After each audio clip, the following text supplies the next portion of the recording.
বললে সে বসে থাকবে। হ্যাঁ, মানে আমার বাড়ির লোক সত্যি খুব সাপোর্ট করেছে আজ এই জায়গায় পৌঁছানোর জন্য।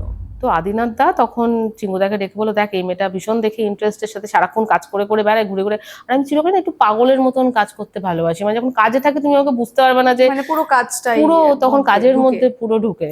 বলছে এই মেয়েটাকে আমি দেখেছি ভীষণ সারাক্ষণ দেখেছি কাজ করে, উনি হয়তো অবজার্ভ করেছেন আমাকে। তো তখন চিঙ্কুদা বলে তুমি তাহলে চলে এসো আমার কাছে। তো সেই থেকে আমার ইন্ডাস্ট্রিতে জার্নি শুরু, মানে অ্যাসিস্ট্যান্ট আর্ট ডিরেক্টর হিসেবে যেদিন ফার্স্ট সেটে গেলে আর্ট ডিরেক্টর হিসেবে, এবং পুরো সেটটা তোমার তৈরি, একটা আলাদা অনুভূতি। অ্যাসিস্ট্যান্ট আর্ট ডিরেক্টর থেকে হয়তো কাজটা তুমি সেমই ভাবে ডেলিভার করেছো অ্যান্ড অল, কিন্তু আর্ট ডিরেক্টর তোমার উপরে কেউ নেই। এই অনুভূতিটা কেমন লেগেছিল যখন ফার্স্ট প্রজেক্ট তুমি তোমার পাও? না সেটা নয়, মানে আমি না সেভাবে কোনোদিনও ভাবিনি প্রথমত যে এটা আমার প্রথম কাজ এরকম। তো আমি প্রথম যে কাজ করি সেই কাজ শুটিং হয় টেকনিশিয়ান স্টুডিওতে, NT1 স্টুডিওতে। দ্বিতীয় প্রশ্ন, যদি নাফিসাদিকে আর্ট ডিরেক্টর হিসেবে আমরা না পেতাম তাহলে কোন প্রফেশনে? হাই, আমি সহেলি, চলে এসেছি খোয়াইশ BTS এর আরো একটা নতুন দিনে নতুন একটা এপিসোড নিয়ে। আজকের এপিসোডটা খুব ইন্টারেস্টিং হবে, অন্তত আমার কাছে তো খুব ইন্টারেস্টিং, কারণ আমি আজকে যার সঙ্গে গল্প করব আজকে আমার গেস্ট নাফিসাদি। Welcome to Khwaish BTS। কেমন আছো বলো? নমস্কার, আমি ভালো আছি, তোমরা বলো কেমন আছো? আমাদের চলে যাচ্ছে। আমরা আমাদের আড্ডা সেশনের প্রথম সেগমেন্ট স্টার্টিং পয়েন্ট দিয়ে আমাদের আড্ডা সেশন শুরু করছি।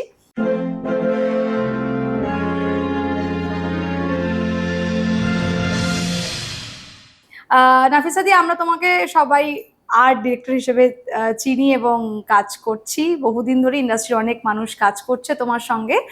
তো এটার তো একটা শুরু কোথাও হয়েছিল, সেই গল্প তো নিশ্চয়ই শুনবো, তার জার্নি শুনবো, কিন্তু তার আগেও শুনবো তোমার ছোটবেলাটা। তোমার ছোটবেলা কেমন কেটেছিল? তুমি তুমি কি কলকাতার মানুষ? না না, আমি কলকাতা না, আমি উত্তর চব্বিশ পরগনাতে থাকতাম। ইছাপুর বলে একটা ছোট শহর আছে উত্তর চব্বিশ পরগনায়, যেখানে একটু তোমরা জানো হয়তো গানসেল ফ্যাক্টরি, রাইফেল ফ্যাক্টরি আছে যে ইছাপুর, সেই ইছাপুরের আমি মেয়ে।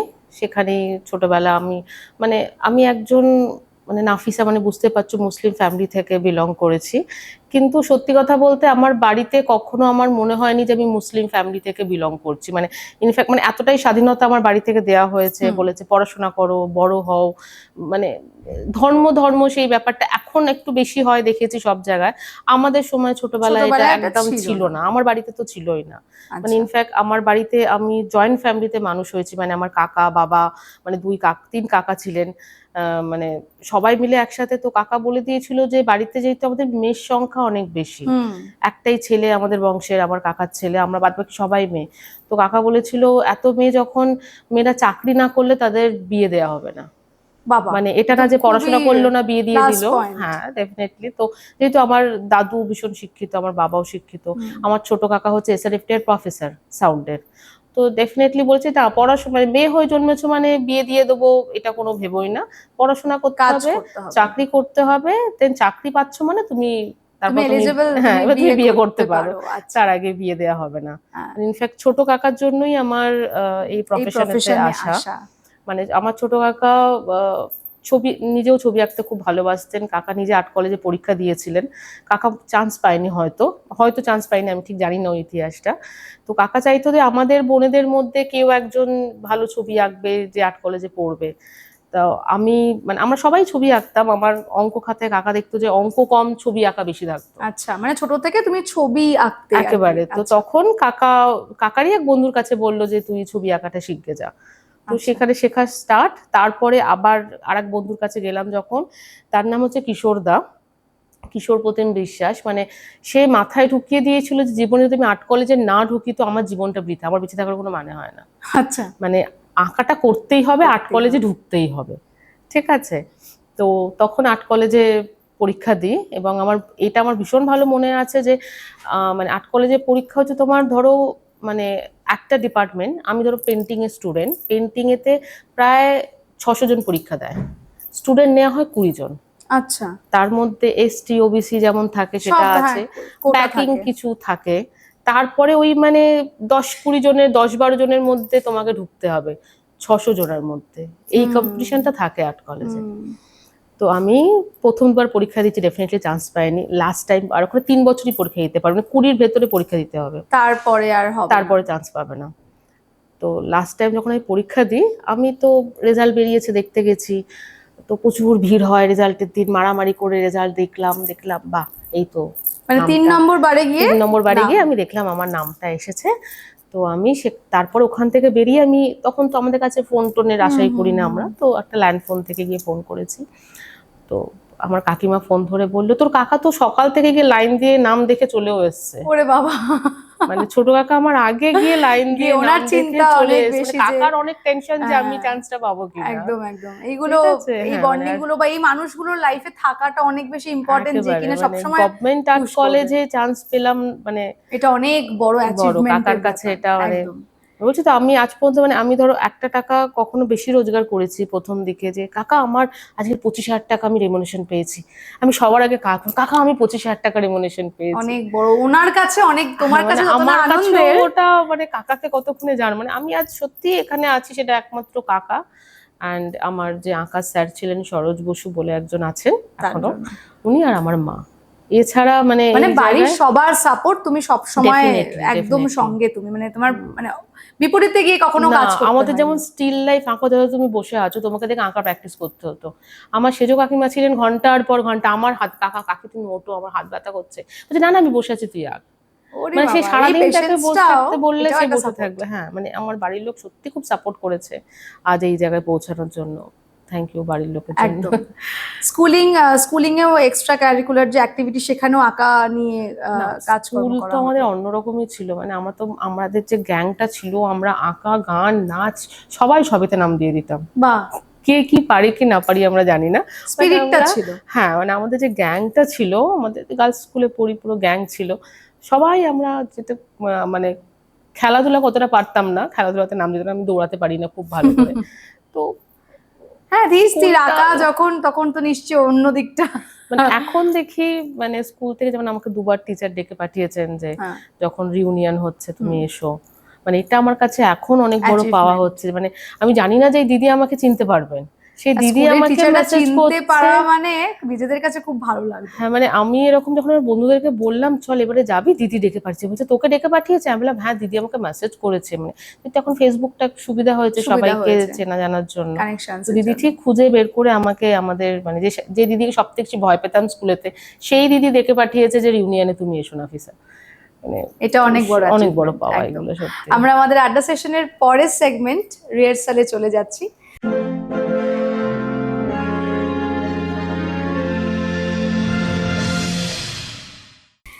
এই এখন তো তুমি আর্ট ডিরেক্টর, কিন্তু শুরুতে তো একদম পিকে পৌঁছানো তো যায় না, তার একটা শুরু হয় কোনো জায়গা থেকে। তো ওই শুরুটা কিভাবে হয়েছিল?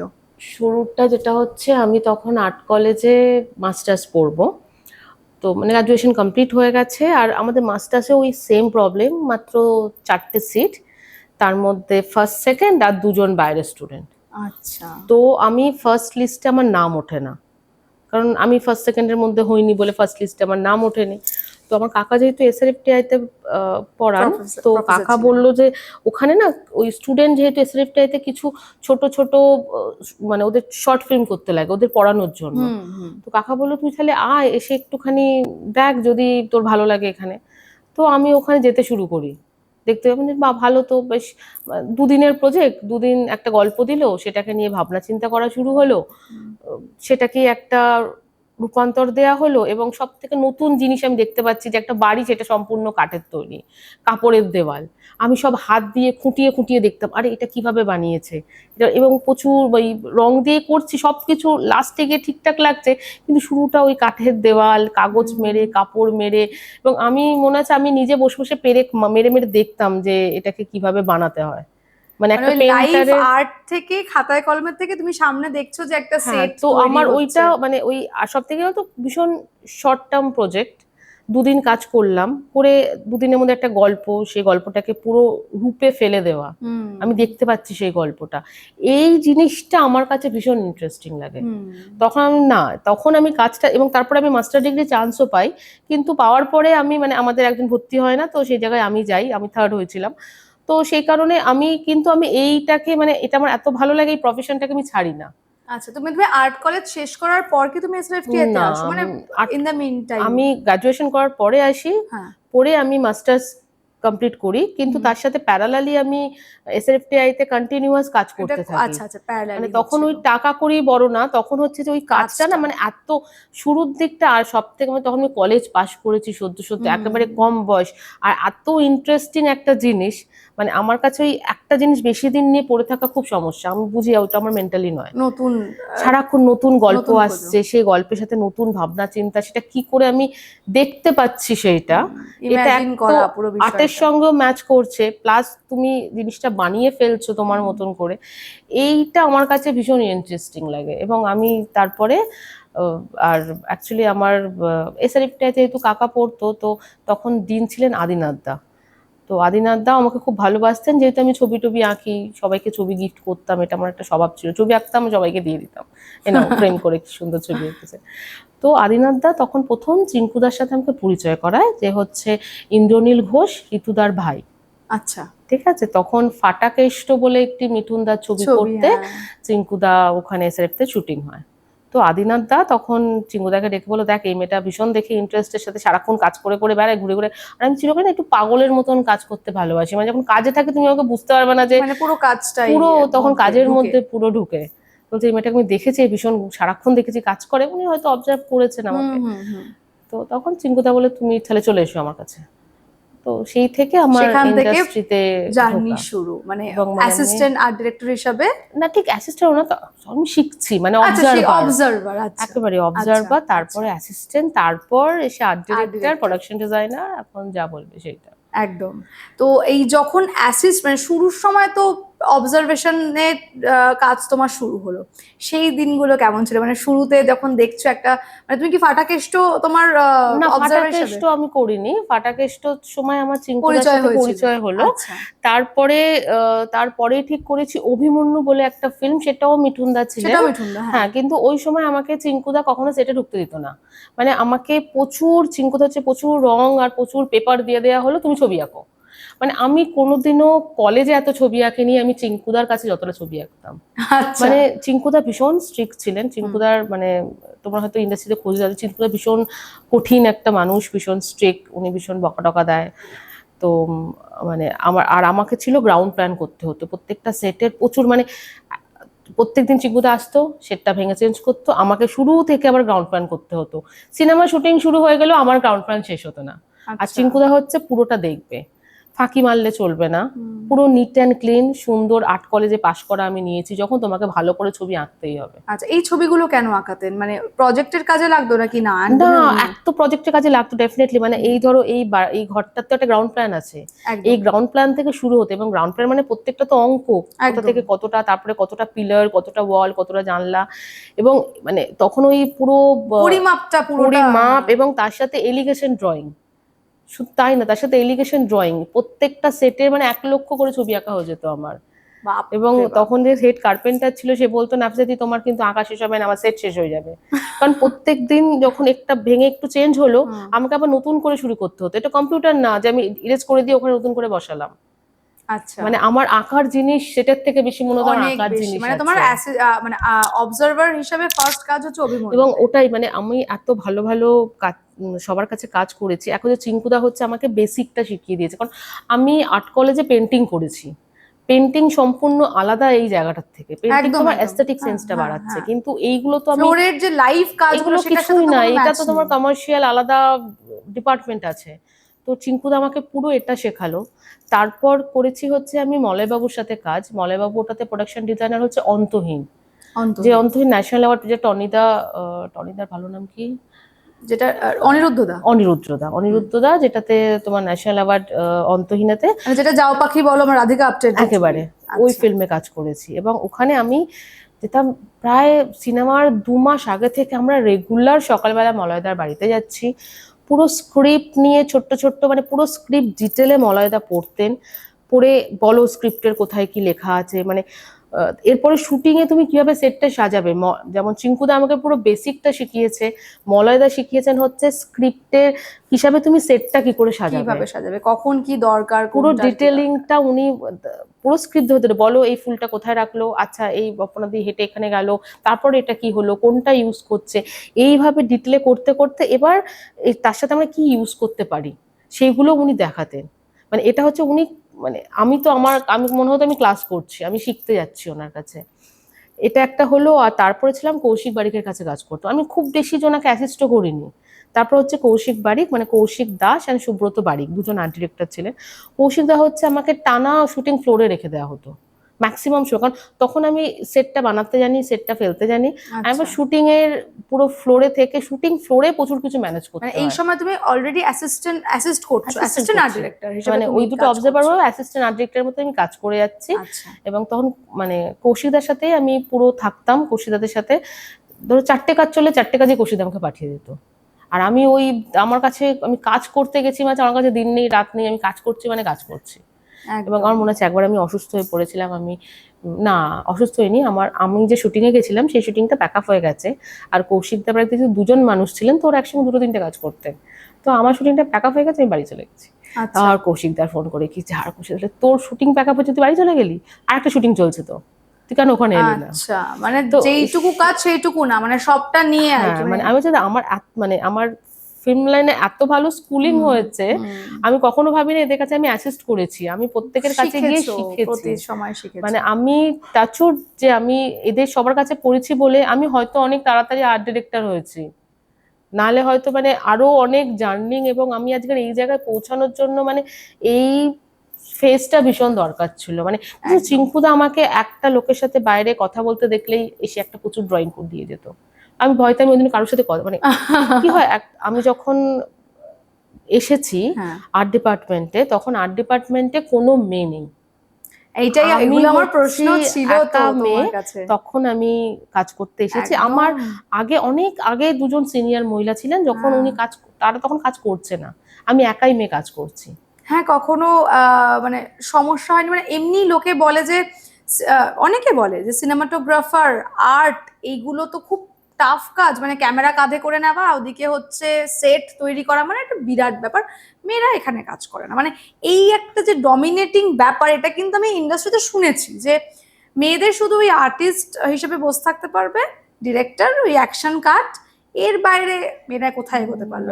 তুমি তো তার জ্বলন্ত উদাহরণ। আমি তো মনে আছে, আমি যখন প্রথম কাজ করছি, একবার কোন সেটিং, যে 3 তলায় ফার্নিচার তুলতে হবে, চলো আমি তুলবো। মানে আমি তো চিরকাল একটু টমবয় টাইপ ক্যারেক্টার, চলো আমি তুলছি। মানে আমি কখনো সেটাতে, এটা আমার কাজ নয়, এটা ওকেই করতে হবে, সেটিং এর লোক করবে, এরকম। মানে আমি যখন এসেছি, তো মানে আমি পরে শুনেছিলাম যে আমি এসআরএফটাতে যখন প্রথম কাজ করছি, ইন্ডাস্ট্রিতে আলোচনা হচ্ছে একটা মেয়ে এসছে আর্ট ডিপার্টমেন্টে, ফিমেল আর্ট ডিরেক্টর, একজন মেয়ে এসছে আর্ট কে। আর তারপর যখন আমি ঢুকেছি, আমাকে প্রচুর সেটিংরা বলেছিল, আমরা ভেবেছিলাম একটা মেয়ে এসছে, কোথায় তুমি মেয়ে, তোমাকে তো মেয়েগুলো কিছুই দেখতে পায় না, তুমি সে আমাদের সঙ্গে ফার্নিচারও ঘাড়ে করে তুলতে পারো উপরে।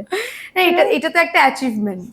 মানে আর আমাকে সত্যি কথা বলতে, আমি যখন এসেছি আমার না কোনো সমস্যা হয়নি, মানে কারোর সাথে, মানে মেয়ে হিসাবে সমস্যা বা লেগ পুলিং বা কিছু, কোনো সমস্যা আমার হয়নি। মানে কখনো কারোর থেকে সেটে কখনো দুর্ব্যবহার বা কোনো খারাপ কথা? দুর্ব্যবহার তো দূরে কথা, আমাকে যে এত, মানে আমি আউটডোরে গেছি, প্রথমবার লাইফে আউটডোর গেছি, এবং আমি অন্ধকারে খুব ভয় পাই, আমি একা রুমে থাকতে খুব ভয় পাই। তো আমার যখনই কারেন্ট চলে গেছে, আমার একপাশে অ্যাসিস্ট্যান্ট ডিরেক্টর, একপাশে আমার সেটিং, একপাশে ম্যানেজার, তারা সবাই এসে বলছেন, আচ্ছা তুই ঘর থেকে বেরোস না, আমরা বাইরে দাঁড়িয়ে আছি, কেউ নক করলে দরজা খুলবি না, কারেন্ট চলে গেছে বলে। আমি ভয় পাই বলে ওরা বাইরে এসে দাঁড়িয়ে আছে, যে তুই ব্লেসড, মানে এরকম কিছু মানুষের সান্নিধ্যে তুমি তোমার। সিরিয়াসলি আমি শুরু থেকে এত ভালো ভালো মানুষের সান্নিধ্য পেয়েছি, মানে এটা হয়তো ভগবান আমাকে দিয়ে পাঠিয়েছে, যে তুমি সবকটা ভালো মানুষের কাছাকাছি যেতে পারবে। একদম ঠিক ঠিক। আমরা আমাদের আড্ডা সেশনের পরে সেগমেন্ট অন দ্য ওয়েতে যাচ্ছি।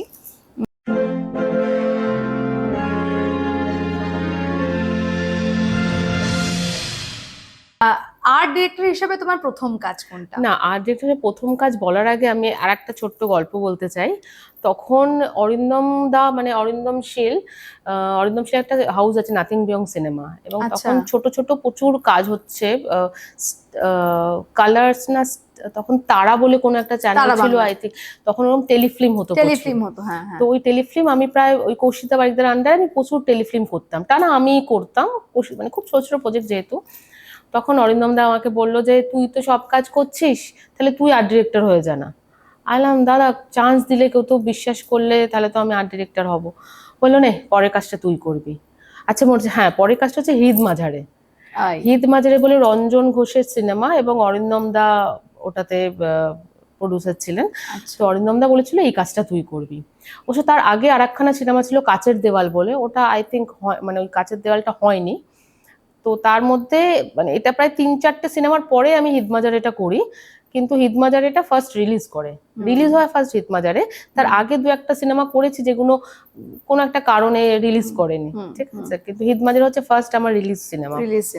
তো সেটাতে শীর্ষদা ডিওপি ছিলেন, ডেফিনেটলি শীর্ষদার মানে সঙ্গ পেয়েছি। এর আগেও শীর্ষদা আমাকে মানে কি হয় আমি জানি না, মানে মেবি হয়তো আমার ফেসেতে লেখা আছে যে যেদিন ফার্স্ট সেটে গেলে আর্ট ডিরেক্টর হিসেবে এবং পুরো সেটটা তোমার তৈরি, একটা আলাদা অনুভূতি। অ্যাসিস্ট্যান্ট আর্ট ডিরেক্টর থেকে হয়তো কাজটা তুমি সেমই ভাবে ডেলিভার করেছো অ্যান্ড অল, কিন্তু আর্ট ডিরেক্টর তোমার উপরে কেউ নেই, এই অনুভূতিটা কেমন লেগেছিল যখন ফার্স্ট প্রজেক্ট তুমি তোমার পাও? না সেটা নয়, মানে আমি না সেভাবে কোনোদিনও ভাবিনি প্রথমত যে এটা আমার প্রথম কাজ এরকম।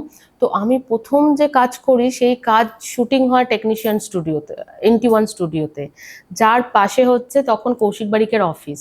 আচ্ছা, ঠিক আছে, আমি এবং সেই কাজেতে আমি একটা সেট, প্রথম ফিল্মে আমার সেট হচ্ছে, তো ভীষণ এক্সাইটেড সেই সেটটা বানানোর জন্য। একজন ডিরেক্টরের গল্প ছিল, সেই সেটটা বানাচ্ছি, আমার বাড়ি থেকে প্রচুর জিনিসপত্র চলে এসেছে সেই সেটটা বানাতে। অ্যান্ড তখন কৌশিক বারিকের বড় গোডাউন ছিল, এবং কৌশিক বারিকদা কিন্তু সব আমাকে দিয়ে দিত, যে তুই প্রথম কাজ করছিস। শুধু তাই না, সকালে বারিকদা আসতো, বিকেলে কৌশিক দা আসতো দেখতে সেট ঠিকঠাক বানাচ্ছে কিনা, যেহেতু আমার প্রথম ফিল্ম আমি করছি। তো আমাকে প্রোডাকশন ম্যানেজার বলেছিল বাহ আমি একটা ডিরেক্টর নিয়েছি, 2টা ডিরেক্টর ফ্রিতে পেয়ে গেছি, রোজ রিলেশন হয়ে গেছে। মানে আমি বলছি আমি এখনো পর্যন্ত কোথাও হোঁচট খেলে আমি গিয়ে কৌশিকদাকে ফোন করি। এই যে মানুষগুলো হেল্প করতে আসে, এটাই তো অনেক, মানে সবাই তো এরকম মানুষ সঙ্গেও পায় না। তো মানে কৌশিকদাইতে প্রচুর হেল্প করেছে আমার শুরুর দিকে, মানে তখন এবার কি কি হতো সবসময় কি যেটা ভাড়া পাওয়া যাচ্ছে সেই দিয়ে সেট বানালাম, সব ওটা না হয় না, কোথাও গেলে তোমার নিজেকে নিজস্ব একটা জিনিস থাকতে হয়। তো আমি কৌশিকদাদের কাছ থেকে আমি প্রচুর হেল্প পেতাম এই ব্যাপারে, কারণ তার কৌশিকদাতে প্রচুর বড় গোডাউন ছিল। আমরা তার আগে যেহেতু আমি অ্যাসিস্ট করতাম, অনেক জিনিস আমার নিজের হাতে কেনা থাকতো, যেটা আমি পরে যখন সেট বানাতে মতো ইস এটা যদি আমি লাগাতাম তাহলে আমার এই ক্যারেক্টারটা একটু ভালো হতো। সেই জিনিসগুলো আমি কৌশিকদা আমাকে প্রচুর হেল্প করেছে, কৌশিকদা দুজনেই। শুনেছি ঋতুদার সঙ্গে তুমি কাজ করেছো। হ্যাঁ এটা লাকিলি আমি 3টে অ্যাসিস্ট্যান্ট, মানে চিঙ্কুদা যেহেতু সাথে কাজ করতাম, তো চিঙ্কুদার অ্যাসিস্ট্যান্ট হিসাবে আমি 3টে কাজেতে ঋতুদার সাথে ছিলাম। মানে একটুখানি জার্নিটা শুনবো, কারণ এটা তো অনেক বড় ব্যাপার ঋতুদার সাথে। এটা আমার কাছে মানে আমি তো নিজে ঋতুদা মারা গেছে জানতে পেরেছিলাম, আমি নিজে সেদিন কিছু খেতে পারিনি, কারণ ঋতুদার সাথে না যেই কাজ করুক সে ভীষণ, সে একটা চায়ের ছেলে হোক আর যেই হোক সে বলবে ঋতুদা আমার খুব কাছের, কারণ ঋতুদা না ইউনিটের সবাইকে খুব ভালো করে চিনতো এবং ভালোবাসতো। মানে আমি যদি আর্ট ডিরেক্টর হবার পরে যদি ঋতুদা বেঁচে থাকতো, আমার মনে হয় ডেফিনেটলি ঋতুদা আমাকেও একটা কাজ দিত যে আমার একটা সিনেমা তুই কর। প্রত্যেকটা মানুষকে বলছো যে উনি একদম চিহ্নিত করে রাখতেন ওনার টিমের, উনি সবাইকে চিনতেন, ইউনিটের সবাইকে উনি চিনতেন। মানে আমি দেখেছি চোখের বালি বা এরকম সময় উনি গিফট দিতেন 2-3 দিন ছাড়া করে, যে ছেলেটি সব থেকে বেশি ইউনিটে কাজ করছে তাকে উনি ডেকে গিফট দিতেন। তার মানে উনি লক্ষ্য করেন এই ছেলেটি বেশি কাজ করছে একদম। কিন্তু এখন তো বেশিরভাগ লোকের থেকে শুনি যে ডিরেক্টর হয়তো আমাদেরকে চেনেই না, মানে এই যে ক্ষোভটা এখন আমারও আছে যে আমি তখন অ্যাসিস্ট্যান্ট ছিলাম, বাট ঋতুদা আমাকে খুব ভালো করে চিনতো, আমি অ্যাসিস্ট্যান্ট ছিলাম। আমার অ্যাসিস্ট্যান্টকে অনেক ডিরেক্টর চেনে না, মানে তাকে নাম বললে বলতে হয় এই ছেলেটিকে, টাকা দেওয়ার সময় তখন মনে হয় এই ছেলেটিকে, আমি বলতে হয় এইটা আমার অ্যাসিস্ট্যান্ট যে রাত দিন খেটে আমার সাথে এই সেটগুলো বানিয়েছে। তো সেটা হয়, সেটা সবার ক্ষেত্রে হয় না, বাট হয় কিছু ক্ষেত্রে তো ডেফিনেটলি হয়। একদম। কোনোদিন এরকম হয়েছে, মানে আমি জিজ্ঞেস করবো যে ভালো অভিজ্ঞতা তো অবভিয়াসলি তুমি মন থেকে কাজ করেছো, মানে কখনো ব্লান্ডার হয়েছে সেটে এরকম, কখনো ডিরেক্টরদের থেকে বকা এরকম ঘটনা? ডেফিনেটলি হয়তো, ডেফিনেটলি। দেখো তুমি কাজ করতে গেলে তো ব্লান্ডার হবেই, মানে আর এটা হচ্ছে যে আমার কপালেও লেখা আছে, যেদিনকে ধরো একটা কাজ খারাপ হতে থাকে সেদিনকে দেখি সারা দিন আমি বললাম, ও এটাও বাকি ছিল, ও এটাও খারাপ হওয়া বাকি ছিল, মানে ব্লান্ডারের পর ব্লান্ডার সেদিনকে, মানে মানে পুরো ছড়িয়ে একাকার সেদিনকে আমার হয়েছে এরকম। না, একটা ডিরেক্টরের নাম করব না, যে ডিরেক্টর সিরিয়াসলি মানে আমার 20 বছরের বেশি হয়ে গেল ফিল্মল্যান্ড ক্যারিয়ার, সে আমাকে এতটাই খারাপ আমার ব্যবহার করেছিল আমার সাথে, আমার মনে হতো তার আমাকে দেখলেই তার দিনটা খারাপ শুরু হয়ে যায়। তো সেট ভালো হোক আর না হোক, সে সকাল থেকে শুরু করে দিত আমার উপর চেল্লানো। মানে এটা আমার হয়তো এটা বলা উচিত না, মানে তার জন্য একটা সময় আমি মাঝখানে ঠিক করেছিলাম যে আমি ডান, আর আমার আর্ট ডিরেকশন করার একটু দরকার নেই, আমার হয়ে গেছে, আমার সব কাজ করা হয়ে গেছে। কারণ মানে তার আগে মানে যে ডিরেক্টরকে সবাই ভয় পায়, যে ডিরেক্টরকে কাজ করতে গেলে কথা বলতে গেলে প্রচুর জন ভয় পায়, সৃজিত মুখার্জি, সেই ডিরেক্টরও আমাকে জড়িয়ে ধরে বলেছে নাফিসা খুব ভালো কাজ হয়েছে, ভেরি গুড। রিসেন্ট কিলবিল সোসাইটিতে তোমার কিলবিল সোসাইটি করেছি, তার আগে করলাম তোমার উইঙ্কেল টুইঙ্কেল করলাম, তার আগে টেক্কা করলাম, তার আগে দুর্গ রহস্য করলাম। দুর্গরহস্যের সময় এসে সৃজিত দা আমাকে জড়িয়ে ধরে বলেছেন আচ্ছা খুব ভালো কাজ হয়েছে, মানে কোনোদিনও সে মানে যা সমস্যা হয়েছে যা হয়েছে ডাইরেক্ট গিয়ে বলেছি যে দাদা আজকের এটা সমস্যা হয়ে গেছে, বা যখন ভালো হয়েছে তো দাদা নিজেদেরকে খুব অ্যাপ্রিসিয়েট করেছে যে ঠিক হয়েছে নাফিসা।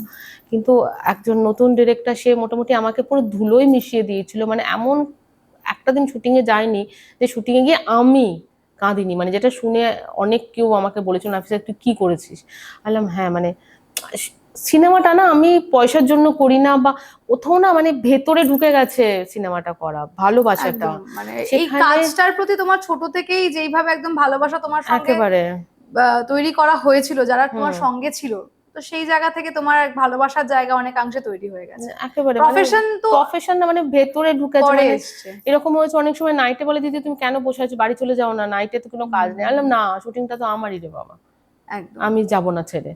কারণ ওই শুটিংটা মানে বলছো তো আমি আমার দুটো বেবি আছে, মানে দুটো বেবির মানে ইনফ্যাক্ট যখন লকডাউনের সময় আমার সেকেন্ড চাইল্ড হয়েছে, তো তখন আমি যেদিনকে হসপিটালে ভর্তি হব তার আগের দিন আমার একটা হিন্দি শর্ট ফিল্ম চলছে, একটা হিন্দি ওয়েব সিরিজ চলছে, প্লাস একটা মেগা সিরিয়ালের সেট চলছে। আমি ভোর 6টায় বেরিয়েছি এবং রাত্রি 1:30টায় আমি বাড়ি ঢুকেছি, 1:30টা না 2:30টায় বাড়ি ঢুকেছি পরের দিন, কারণ আমাকে সব কাজ কমপ্লিট করে ফিরতে হবে, কালকে আমার সিজার, আমাকে একটা দিনের ছুটি নিজেকে দিতে হবে। এবং সিজার হওয়ার পরের দিনও মানে জাস্ট সেদিনটা ছেড়ে দিয়েছে, পরের দিন থেকে ফোনে ফোনে কোথায় কি ভিনাইল বেচাতে হবে, কতটা পরিমাণ ছাড়তে হবে, কফি ছাড়তে হবে, এগুলো ফোনে ফোনে ক্যালকুলেশন চলছে। ডাক্তার এসে বকা দিচ্ছে যে তুই এবার ফোনটা রাখ, আমি বললাম না দাদা আমার লিভার বসে আছে, আমি রাখতে পারবো না। আচ্ছা, মেগা সিরিয়াল আর সিনেমা এই দুটো তো আলাদা, আমরা ভিন্ন জানি। সেটের ক্ষেত্রে বা সেট ডিজাইন করার ক্ষেত্রে এই দুটোর ক্ষেত্রে কি আলাদা আলাদা পয়েন্ট অফ ভিউজ থাকে নাকি না একই রকম? ডেফিনেটলি অনেকটা আলাদা থাকে গো, কারণ মেগা সিরিয়ালের ক্যারেক্টারের একটা স্কেচ থাকে সব সময়, কিন্তু সেটা একটু রিয়েলিস্টিক থেকে আলাদা হয়।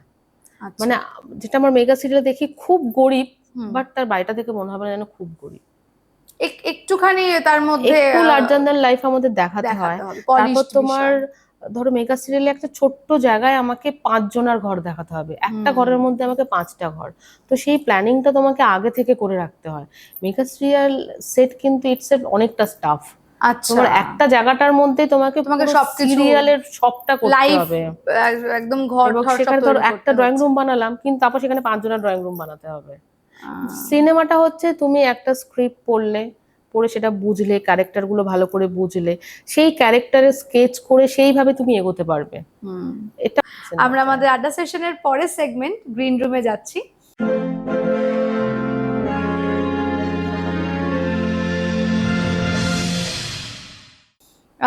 নাফিসা দি, আমরা জানি যে সবাই আমরা যারা বেঙ্গলি ইন্ডাস্ট্রিতে কাজ করি, বাজেটের তো একটা সমস্যা বলবো না, মানে বাজেট একটা থাকে, বাধা থাকে যে এই বাজেটের মধ্যে তোমাকে কাজ করতে হবে। এবার বাজেট এটা, আবার তোমার মাথায় ইমাজিনেশনে হয়তো অনেক কিছু চলছে, তো কিভাবে ম্যানেজ করো? মানে হয় না যে কম রেমুনারেশন দিয়েছে মানে তোমার কাজটা ছোট বা বেশি রেমুনারেশন দিয়েছে মানে কাজটা এটা তো হয় না, কোনো এফেক্টই করে না, রেমুনারেশন নিয়ে আমরা ভাবেই না, মানে আমার মনে হয় না, আমি কেন ইন্ডাস্ট্রি কোনো আর্ট ডিরেক্টর সেই হিসেবে রেমুনারেশন নিয়ে ভাবে। আর্টের সঙ্গে মনে এটা হয়ও না যে আমাকে কম টাকা দিয়েছে বলে খারাপ অভিনয় করলাম, একেবারে কারোর সাথে কেউই করতে পারে না যে আমাকে টাকা কম দিয়েছে মানে বাজে করে কাজ করবো, কারণ ফ্রেমে তো লেখা থাকবে না রে বাবা আমাকে টাকা কম দিয়েছে আমি বাজে করেছি, মানে আমি কম্প্রোমাইজ করে এই কাজটা। কিছুদিন আগে অবশ্য আমি শুনেছি, আমি একটা সিনেমাতেও আমি শুনতে পেয়েছি, আমাকে সুজিতদা নিজে বললো যে এত খারাপ সেটটা তুই বানালি কি করে। আমি দাদা 8 টাকা দিচ্ছিল না দাদা, আমি কতটা নিজে থেকে দেবো, মানে দিতে দিতে তো আমার সংসার ভেসে চলে যাবে এত টাকা দিতে। কিন্তু মানে ওটাই আমরা লিখে দিতে পারি না, যেহেতু আমাদের খুব সমস্যা হয়, মানে যেমন এটা সিরিয়াসলি যে আমরা যেহেতু মেগা সিরিয়াল যারা করে তাদের না অনেকটা তো মেগা সিরিয়াল থেকে আমাদের সংসারটা চালাতে হয়, তো ওর জন্য চাপ হয় না। সিনেমা তো আমি তো ম্যাক্সিমাম সময় আমার খুব, আমি রেমুনেশন কত টাকা আমি বাড়ি নিয়ে যেতে পারি আমি জানি না। হ্যাঁ, সেটা আমার পুরোটাই আমার সেটে ঢুকে যায়। সেটাও একটা প্রশ্ন যে রেমুনারেশন আমাদের এখানে মানে আমরা সবাই জানি যে কিভাবে, তো এরকম কখনো ঘটনা ঘটেছে যে কাজ করেছো নিজের সবটা দিয়ে কিন্তু রেমুনারেশনের বেলায়? ওইটা থাক, ওইটা আমাদের ইন্ডাস্ট্রিতে এইটা একটা অদ্ভুত প্রশ্ন, এটা কেউ উত্তর দিতে পারবে না যে কোনটাতে আমরা কাজ করে সুন্দর রেমুনারেশন সুন্দরভাবে বাড়ি নিয়ে গেছি। কখনো এরকম হয়েছে রেমুনারেশন পাওনি, কেউ ডিচ করেছে, মানে এরকম তো অনেকের ক্ষেত্রে সবাই আসে গল্প থাকে যে ওগুলো প্রচুর থাকে, রেমুনারেশনটা আমাকে দিল না, এরকম একটা ব্যাপার তো প্রচুর থাকে। তেমনি ভালো হাউসও আছে আমাদের, যেমন সত্যি দেবদার হাউস, এসভিএফ হাউস, যারা খুব ভালো পেমেন্ট করে, ঠিক আছে, দেন পেমেন্ট নিয়েও সমস্যা হয় না, তো ঠিক আছে। দেখো ভালো থাকলে খারাপও থাকবে, ওসব নিয়ে ভেবে লাভ নেই। আমি শুধু বলি যে আমাকে কত টাকা দিচ্ছ সেটা ম্যাটার থেকে বেশি আমাকে সেটে টাকাটা ঠিকঠাক দিও, আউটপুটটা তো সেই মতন ভাবে দিতে পারো।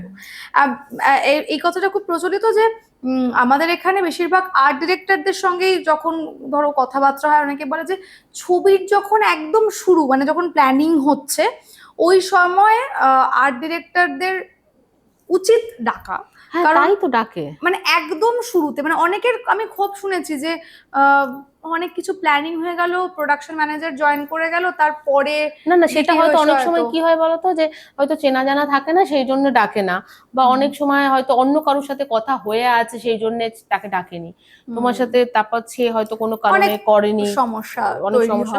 কিন্তু নর্মালি কিন্তু ধরো তুমি যাদের সাথে কাজ করছো, মানে আমি একটা সিনেমার কথা বলবো যে সিনেমা থেকে আমি 2 বছর ধরে আমিই আছি তার সাথে, সেটা একটা প্রডিউসার 1 বছর ধরে তার কাছে ফেলে রাখলো তাতেও আমি আছি, কিন্তু মানে সে স্ক্রিপ্ট যখন থেকে ডিরেক্টর লিখেছে তখন থেকে আমি আছি, মানে এটা কি বলতো তোমার ডিরেক্টরের সাথে তোমার আন্ডারস্ট্যান্ডিং এতে, একদম ঠিক আছে, কারণ ডিরেক্টর চেষ্টা করে সবসময় DOP and art director production ডিজাইনারকে নিয়ে মিটিং করার প্রথম থেকে, একদম সুবিধা হয় তাতে অনেকাংশে।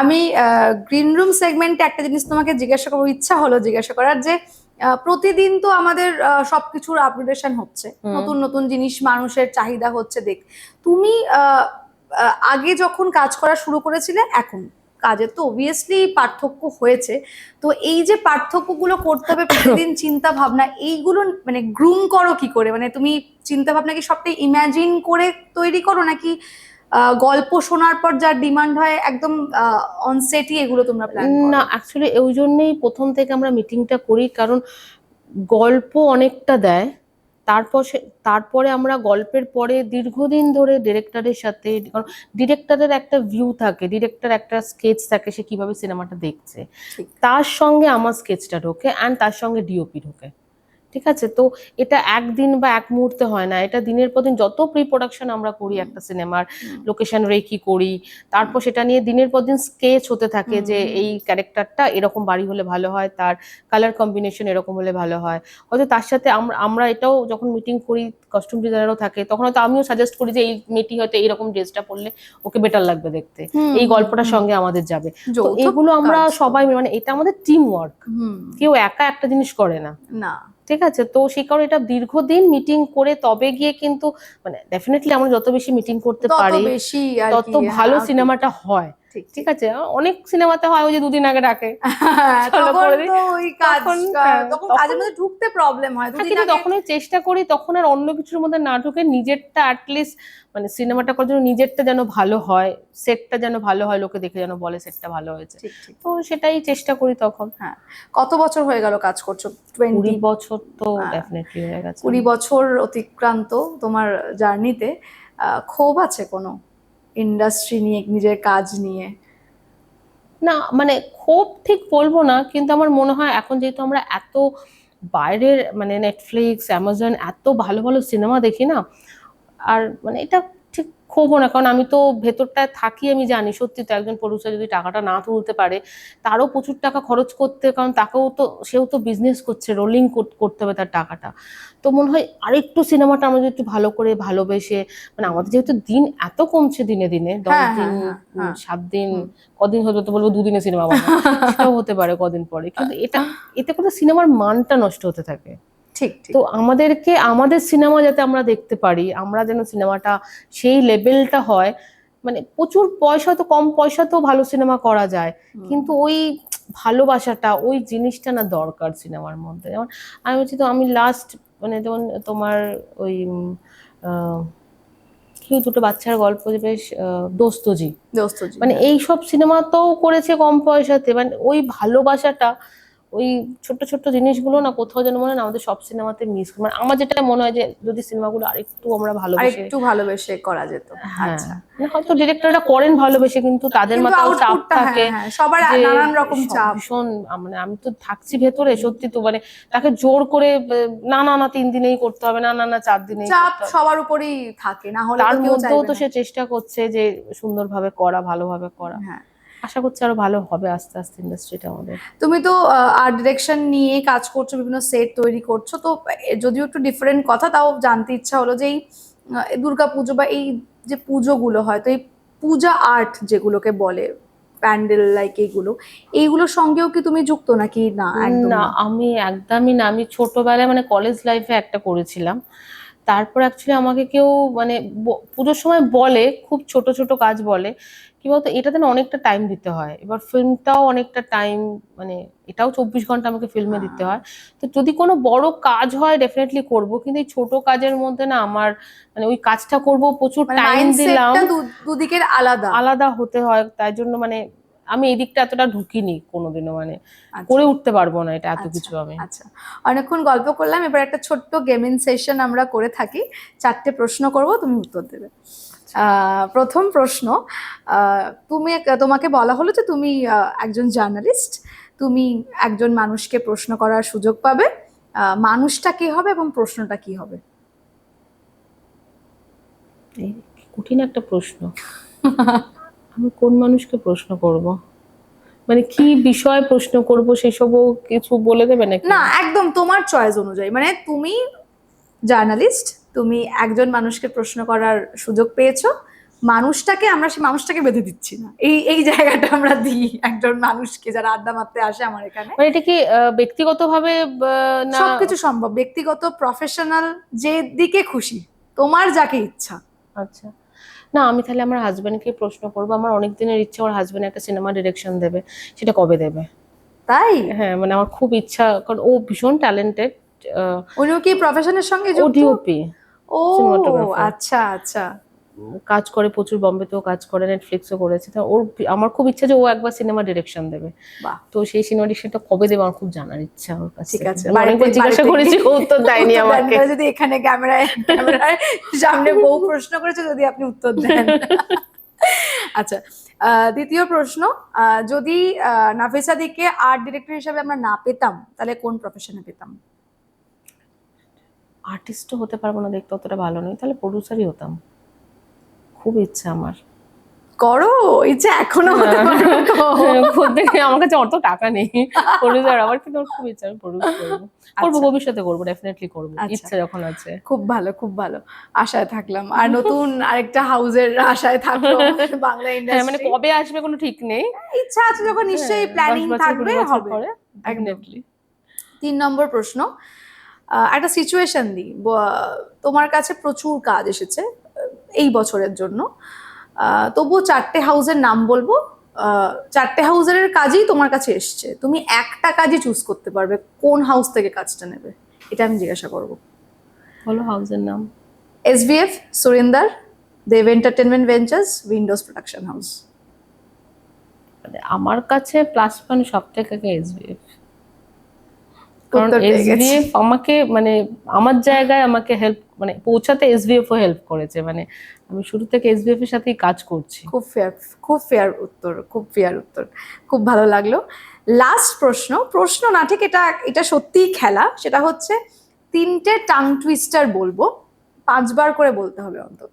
ওটা তো আমি একদম পারি না করতে। যত না পারবে তত আমার আনন্দ। আমি চাই মানুষ না পারো, কিন্তু সবাই পাস। আমার এমনি একটু জল খেয়ে নি, আমার এমনি তাড়াতাড়ি বলতে গেলে কথা আটকে দেয়। ঠিক আছে, প্রথম হচ্ছে 12 হাঁড়ি রাবড়ি বড় বাড়াবাড়ি। 12 হাঁড়ি রাবড়ি বড় বাড়াবাড়ি, 12 হাঁড়ি রাবড়ি বড় বাড়াবাড়ি, 12 হাঁড়ি রাবড়ি বড় বাড়াবাড়ি, 12 হাঁড়ি রাবড়ি বড় বাড়াবাড়ি। হয়ে গেল তো, কোথায় প্রবলেম হলো? আচ্ছা, আমার রয়েতেও আমার আটকে যায়, জলটা খেলাম তাই জন্য।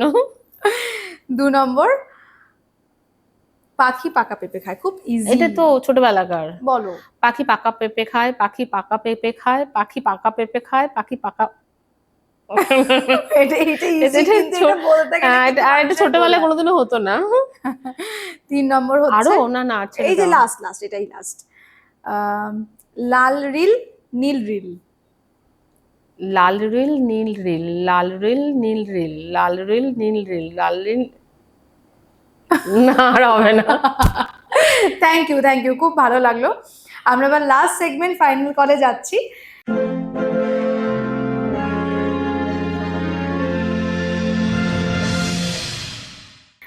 নাফিসা দি, জিজ্ঞেস করবো তোমার আপকামিং কি কাজ এখনো আসছে?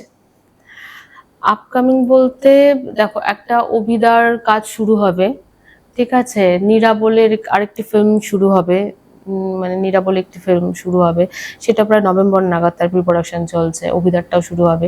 আরো দুটো রাপ্পা করছি আমি, রাপ্পা 1 বলে একটি ফিল্ম, সেটাও রাপ্পা 2 শুরু হবে শুনলাম, তো সেটারও একটা শুরু হবে, মানে আছে পরপর পাইপলাইনে কাজকর্ম আছে। এমনি আমার পক্ষীরাজের ডিম বলে একটা ফিল্ম রিলিজ করছে সামনের মাসে, শৌকর্ষদার শৌকর্য ছবি। আচ্ছা, আমাদের খোয়াইশ লাইভ স্টুডিওর দর্শকদের যদি কিছু বলে দাও।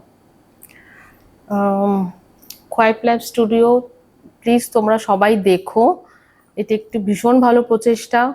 আমাদের মতন যারা ক্যামেরার পিছনে আমরা সারাক্ষণ খাটি, আমাদেরকে কেউ দেখতেও পায় না, ওরা আমাদেরকে নিয়ে আসছে দেখার জন্য, আমাদেরকে দেখো, আমাদেরকে চেনো, এবং তার জন্য খোয়াইশ লাইভ স্টুডিওতে তোমাদেরকে যেতে হবে আমাদেরকে দেখার জন্য এবং চেনার জন্য। অ্যান্ড তোমাদের একটি ব্র্যান্ডও আছে, খোয়াইশ ব্র্যান্ড, তোমরা পারলে সেই অ্যাপসে গিয়ে তোমাদের যা পছন্দের শিল্পীদের চাও, আর্টিস্টদের চাও, তোমরা ডেফিনেটলি পাবে। তোমরা অবশ্যই দেখো এটা এবং যেও। Thank you so much.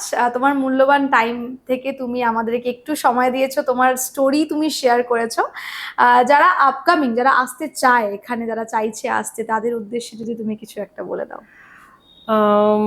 তাদের উদ্দেশ্যে অবশ্য বলবো যে তারা অবশ্যই ভালো করে ছবি আঁকাটা শিখে আসবে, অ্যান্ড সিনেমা দেখাটা ভীষণ দরকার। ফিল্ম, নতুন কি ফিল্ম হচ্ছে, তারা কিরকম কাজ করছে, ডেফিনেটলি এগুলো দেখো ভালো করে, এবং পড়াশোনাটা করে আসবে। কারণ প্রচুর আমরা দেখতে পাই যেটা ভাবে যে ছবি আঁকতে পারলেই আর্ট ডিরেক্টর হওয়া যাবে, সেটা নয়। পড়াশোনা করো, ছবি আঁকো, অ্যান্ড মন দিয়ে যদি কাজ করার ইচ্ছা থাকে 24 ঘন্টা, তো ডেফিনেটলি চলে এসো। একদম, আর্ট ডিরেকশনের ভবিষ্যৎ আছে, এটা মানে যারা মন থেকে চাইছে কাজটা করতে, তারা মানে ওই মাথায় রেখে আসতে হবে, কিন্তু 24 ঘন্টা কাজ করতে হবে, এটা মাথায় রেখে চলে। একদম, ধৈর্য নিয়ে একদম সুন্দর করে চলে আসতে হবে, দিদি বলে দিয়েছে। তো বেস্ট খোয়াইশেস ফর ইওর আপকামিং জার্নি দিদি। তোমার আগামী দিনের জার্নি অনেক ভালো হোক, অনেক ভালো ভালো কাজ তোমার থেকে আমরা আরো উপহার পেতে চাইবো। থ্যাংক ইউ আমার এখানে আসার জন্য, ধন্যবাদ। আজকের এপিসোডটা এখানেই শেষ করলাম, আশা করি খুব ভালো লেগেছে। এরকম এপিসোড দেখতে গেলে খোয়াইশ লাইভ স্টুডিওকে সাবস্ক্রাইব করতে হবে এবং এপিসোডগুলোকে অনেক অনেক অনেক শেয়ার করতে হবে।